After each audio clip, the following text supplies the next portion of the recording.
نماز کو فاسد کر دینے والی چیزیں حضور اکرم صلی اللہ علیہ وسلم کا فرمان مبارک ضرور سنیں۔ بسم اللہ الرحمن الرحیم۔ السلام علیکم ورحمۃ اللہ وبرکاتہ۔ پیارے دوستو، پہلے میں آپ کو ایک پیارا سا واقعہ سناتی ہوں جو دل کو چھو لینے والا ہے، اور پھر میں آپ کو اپنے اصل موضوع یعنی نماز کے بارے میں بھی بتاؤں گی، تاکہ ہم سب نماز کی اہمیت کو دل سے سمجھیں اور اس پر عمل کرنے کا جذبہ پائیں۔ پیارے دوستو، حضرت ابو ہریرہ رضی اللہ تعالیٰ عنہ فرماتے ہیں کہ میں غربت اور بھوک کی شدت سے انتہائی پریشان تھا۔ میرا حال یہ تھا کہ بعض اوقات بھوک کی شدت سے میں مسجد نبوی کے فرش پر لوٹنے لگتا۔ لوگ سمجھتے کہ شاید کوئی بیماری یا مرگی کا دورہ ہے، حالانکہ مجھے صرف بھوک نے اس حال تک پہنچایا ہوتا۔ ایک دن میں اسی حالت میں بیٹھا تھا کہ حضور نبی اکرم صلی اللہ علیہ وسلم مسجد میں تشریف لائے۔ آپ نے میری حالت کو دیکھا اور میرے قریب آ کر مسکرائے۔ آپ نے جان لیا کہ میں کس حال میں ہوں۔ آپ نے پوچھا، ابو ہریرہ تمہیں کوئی چیز چاہیے؟ میں نے عرض کیا، یا رسول اللہ، بھوک کی شدت نے بے حال کر دیا ہے۔ نبی کریم صلی اللہ علیہ وسلم نے مجھے اپنے ساتھ اپنے گھر لے گئے۔ جب ہم گھر پہنچے تو آپ صلی اللہ علیہ وسلم نے اپنی زوجہ مطہرہ سے دریافت فرمایا کہ گھر میں کچھ کھانے کو ہے؟ جواب ملا کہ صرف دودھ کا ایک پیالہ ہے۔ آپ صلی اللہ علیہ وسلم نے وہ دودھ کا پیالہ منگوایا اور مجھ سے فرمایا کہ ابو ہریرہ، جاؤ مسجد کے اہل صفا کو بھی بلا لاؤ۔ میں دل میں سوچنے لگا کہ یہ دودھ کا ایک پیالہ ہے اور اہل صفا کی تعداد کئی ہے، یہ سب آ کر پئیں گے تو میرے لیے کیا بچے گا؟ مگر میں نے اللہ کے رسول صلی اللہ علیہ وسلم کے حکم پر سر جھکا دیا اور جا کر سب کو بلا لایا۔ اہل صفا آئے اور بیٹھ گئے۔ نبی کریم صلی اللہ علیہ وسلم نے مجھے دودھ کا پیالہ دیا اور فرمایا کہ ابو ہریرہ، ان سب کو پلاؤ۔ میں نے پیالہ لیا اور ایک ایک کو پلانے لگا۔ ہر ایک سیر ہو کر پیتا اور میں پیالہ لے کر دوسرے کے پاس جاتا، یہاں تک کہ سب نے پی لیا اور پیالہ پھر بھی بھرا ہوا نظر آتا۔ پھر نبی کریم صلی اللہ علیہ وسلم نے فرمایا، ابو ہریرہ تم پیو۔ میں نے پینا شروع کیا۔ آپ نے فرمایا پیو۔ میں نے اور پیا، یہاں تک کہ میں نے عرض کیا، یا رسول اللہ، اب تو مزید پینے کی گنجائش نہیں۔ پھر آپ صلی اللہ علیہ وسلم نے وہ پیالہ لیا اور اللہ کا شکر ادا کرتے ہوئے خود نوش فرمایا۔ اس واقعہ میں ہمیں محبت، اعصار، اللہ پر توکل اور برکت کی بے مثال مثال ملتی ہے۔ اس سے یہ سبق بھی ملتا ہے کہ اللہ کے نبی صلی اللہ علیہ وسلم کی اطاعت میں دل کے وسوسوں کو جگہ نہیں دینی چاہیے، بلکہ دل کی باتوں کو چھوڑ کر اللہ اور اس کے رسول صلی اللہ علیہ وسلم کے حکم کو مقدم رکھنا چاہیے۔ ایک اور روایت میں حضرت ابو ہریرہ رضی اللہ تعالیٰ عنہ فرماتے ہیں کہ جب میں نے علم کے حصول کے لیے خود کو وقف کر دیا تھا تو میرا حال یہ تھا کہ بعض اوقات بھوک کی شدت سے مسجد کے ستونوں کے درمیان گر جاتا۔ بعض لوگ سمجھتے کہ میں بیمار ہوں، حالانکہ بھوک نے مجھے اس حال تک پہنچایا ہوتا۔ پھر میں راستے میں کھڑے ہو کر لوگوں سے سوال کرتا، ان سے دینی مسائل پوچھتا تاکہ شاید کوئی مجھے اپنے ساتھ کھانے پر بلا لے۔ ایک دن نبی کریم صلی اللہ علیہ وسلم نے میرا حال دیکھا اور فرمایا، ابو ہریرہ میرے پیچھے آؤ۔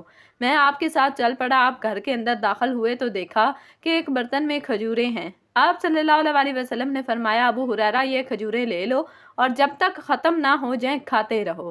حضرت ابو ہریرہ رضی اللہ تعالیٰ عنہ فرماتے ہیں کہ میں نے ان کھجوروں سے اتنا کھایا کہ میری بھوک مٹ گئی اور میں نے وہ کھجوریں اپنی چادر میں باندھ کر رکھ لی۔ میں انہیں اپنی ضرورت کے مطابق کھاتا اور اللہ کا شکر ادا کرتا۔